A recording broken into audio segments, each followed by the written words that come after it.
ಮುಖ್ಯಮಂತ್ರಿ ಸಿದ್ದರಾಮಯ್ಯ ಅವರು ತಮ್ಮ ಅಧಿಕೃತ ನಿವಾಸ ಕಾವೇರಿಯಲ್ಲಿ ನಿನ್ನೆ ಸಚಿವರಿಗೆ ಡಿನ್ನರ್ ಪಾರ್ಟಿ ಆಯೋಜಿಸಿದರು.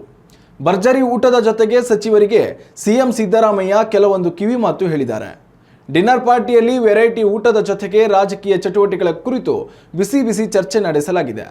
ಬಿಹಾರ ಚುನಾವಣೆ, ಸರ್ಕಾರಿ ಸ್ಥಳದಲ್ಲಿ ಆರ್ಎಸ್ಎಸ್ಗೆ ನಿರ್ಬಂಧ, ಸಚಿವ ಸಂಪುಟ ಪುನರ್ರಚನೆ, ಜಿಲ್ಲಾ ಪಂಚಾಯತ್ ಮತ್ತು ತಾಲೂಕು ಪಂಚಾಯತ್ ಚುನಾವಣೆ, ಗ್ರೇಟರ್ ಬೆಂಗಳೂರು ಪ್ರಾಧಿಕಾರದ ಚುನಾವಣೆ, ಬಿಹಾರ ವಿಧಾನಸಭಾ ಚುನಾವಣೆ, ಸಾಮಾಜಿಕ ಮತ್ತು ಶೈಕ್ಷಣಿಕ ಸಮೀಕ್ಷೆ, ರಾಜ್ಯ ಸರ್ಕಾರದ ಅನುದಾನದ ಬಳಕೆ ಸೇರಿದಂತೆ ಹಲವು ವಿಚಾರ ಕುರಿತು ಚರ್ಚೆ ನಡೆಸಲಾಗಿದೆ.